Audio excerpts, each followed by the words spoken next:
Why are you here today? Because we did a vote in 2016, the democratic vote. It's not being upheld. Parliament's took it onto themselves. The corrupt MPs have took it onto themselves to deny our vote what we put them in power for.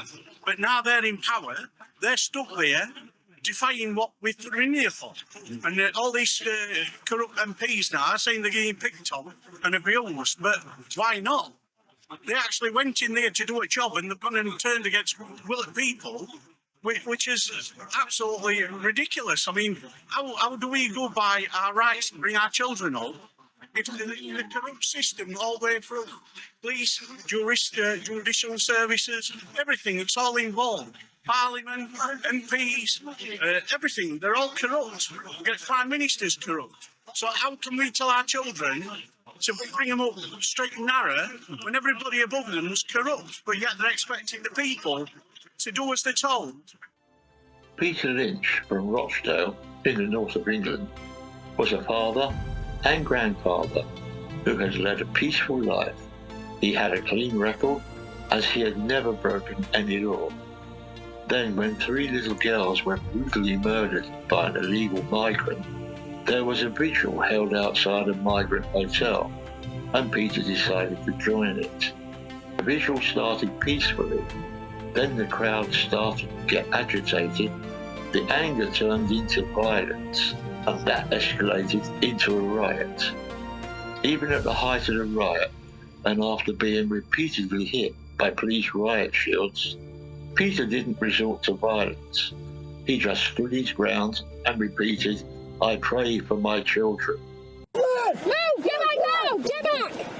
Get back now! Get back! Praying for our children! I pray for my children! I pray for my children! At this point, Peter was arrested for violent conduct, even though he had remained peaceful. After the riot, the Home Office accused everybody at the scene of the disturbance as being part of an organised far-right mob, and were guilty even before they appeared in court, which is actually illegal because everybody is presumed innocent before their trial. That's why we say the accused is alleged to have committed an offence. Peter then faced Judge Jeremy Richardson, who is the master of the inner temple of the LGBTQ+++ society.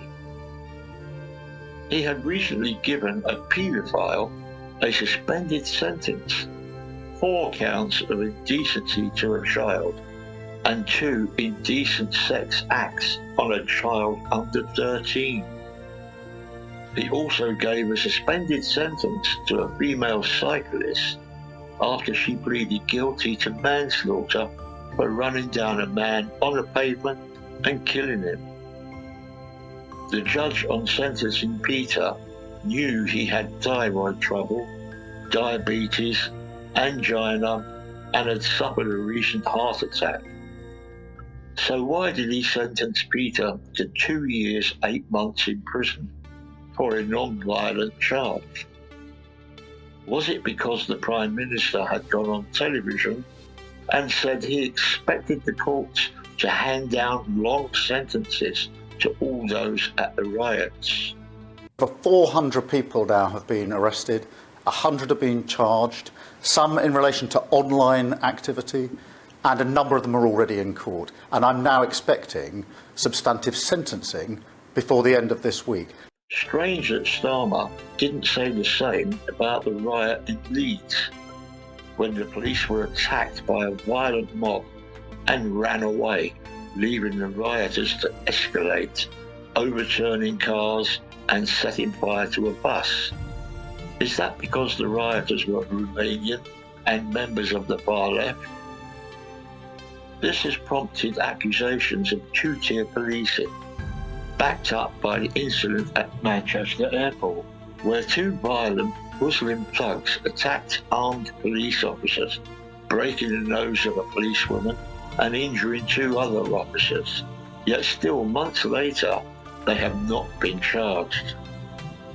So how can the judge hand down a 32-month sentence to an unwell 62-year-old peaceful man with a clean record, knowing full well the Prime Minister had labelled everybody as being part of the far right, knowing that the prisons are now controlled by Islamist gangs? Surely this is a death sentence waiting to happen, and that the judge and Prime Minister, in my personal view, are both guilty of manslaughter. Both got put away for the riots, both been put in the same prison, both been put in the same cell. In the last 48 hours, the wing that they put them on was 90% Muslim. Both of them, one's been attacked in the shower, they took the shower heads off, battered him. When he managed to get back to his cell, his other mate had been completely battered as well. The family's obviously distraught and everything. They're making targets of them, as well as like examples of them. They're making targets of the lads. They did some damage to them as well.